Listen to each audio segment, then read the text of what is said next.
Էրեբունու համայնքում Սասունցի Դավթի արձանի հարևանությամբ կազմակերպված հանրահավաքը իշխող հանրապետականը սկսեց ավանդական երկու պարով, որից հետո կայարանամերձ հրապարակ ժամանեց հանրապետական կուսակցության նախագահ երկրի ղեկավար Սերժ Սարգսյանը։ Ուշագրավ է, որ նախագահին ուղեկցում էր միայն քաղաքապետ Տարոն Մարգարյանը եւ մեկ էլ Էրեբունու համայնքում պատգամավորության թեկնածու առաջադրված Մհեր Սեդրակյանը, այլ հանրապետականներ նախագահի շրջապատում չկային։ Ինչ վերաբերում է հանրահավաքում ունեցած նախագահի ելույթին, ապա նշենք, որ Սերժ Սարգսյանը բազմաթիվ խոստումներ տվեց հավաքվածներին, մասնավորապես անդրադառնալով ներքին քաղաքականությանը, Սերժ Սարգսյանը խոստացավ, որ շարունակելու են ընդդիմախոսներին առանց ազգի թշնամի հայտարարելու քաղաքականությունը։ Ներքին քաղաքականության մեջ ինչ որ արվել է, նույնպես խղճով է արվել։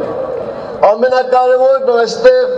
մթնոլորտի փոփոխությունն է, թշնամանքը բացառելու հավատն ու ջանքերն էին, ու էլի շարունակելու են ընդդիմախոսելու ու քաղաքական բանավեճ վարելու նոր ավանդույթի ձևավորումն էր, որ էլի շարունակելու ենք։ Հարցերը հանգիստ ու սթափ քննարկելու, խաղաղ ընտրությունների գնալու պատասխանատվությունն էր, որ միշտ անփոփոխ է եղել։ Ընդդիմախոսներին առանց ազգի թշնամի հայտարարելու, ընդդիմախոսելու իրավունքը վերադարձնելն է, որ շարունակվելու է,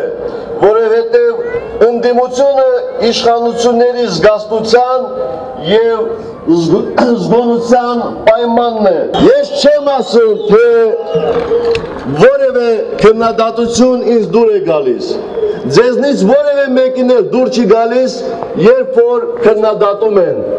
բայց քանի որ մենք իշխանություն ենք, մենք ուղղակի պարտավոր ենք հանդուրժողական լինել, սա է մեր առաքելությունը։ Խոսելով քաղաքացու ազատությունների մասին, Սերժ Սարգսյանը խոստացավ մի քանի տարի ու Հայաստանում ապահովել յուրաքանչյուրի ազատությունների լրիվ ուրիշ մակարդակ։ Մեծ քայլեր են արվել եւ արվում են իրավական պետություն դառնալու ուղղությամբ։ Դրանց ձայնը դեռ լսվելու է ամբողջ թափով, հաշվի առնելով տասնամյակներ ի վեր ամրացած հորի բարքերը, այո, դա բարդ խնդիր է։ Մի քանի տարի եւ մենք միասին կապահովենք արդարության բոլորովին ուրիշ մակարդակ Հայաստանի Հանրապետության յուրաքանչյուր քաղաքացու համար։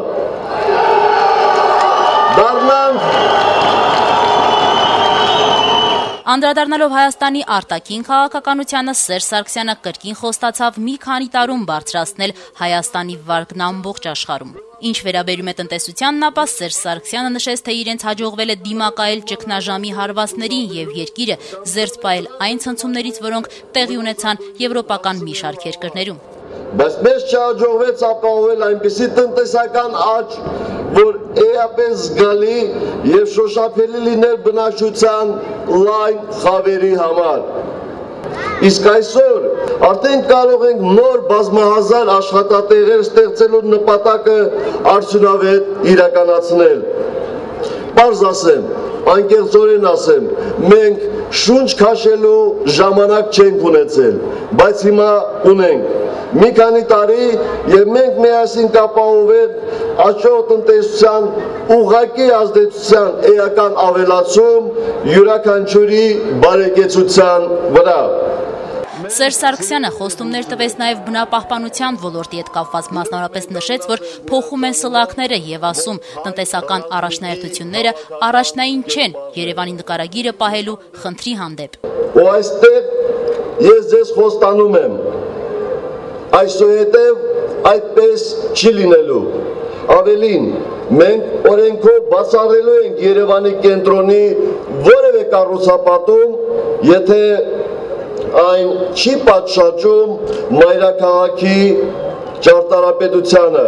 Դե իսկ հանրահավաքի վերջում նախագահ Սերժ Սարգսյանը խնդրեց էրեբունցիներին մայիսի 6-ին իրենց ձայնը տալ հանրապետական կուսակցությանը, նաև քվեարկել մեծամասնական ընտրակարգով Էրեբունիում պատգամավոր առաջադրված Մհեր Սեդրակյանի օգտին։ Ես արդեն մի քանի անգամ է, որ գալիս եմ Էրեբունի եւ խնդրում եմ ձեր քվեները տալ մեր կուսակցությանը, հանրապետական կուսակցությանը։ Ես նախ Նախ շնորհակալ եմ նախկին տարիներին մեզ սատարելու համար, մեզ դա իրոք պարտավորեցնում է և խնդրում եմ հիմա էլ վստահեք և քվեարկեք ինչպես Հանրապետական կուսակցության օգտին, այնպես էլ մեծամասնական ընտրակարգով առաջադրված պատգամավորության թեկնածու մեր Սեդրակյանի օգտին։ Մենք անպայման արդարացնելու ենք ձեր վստահությունը։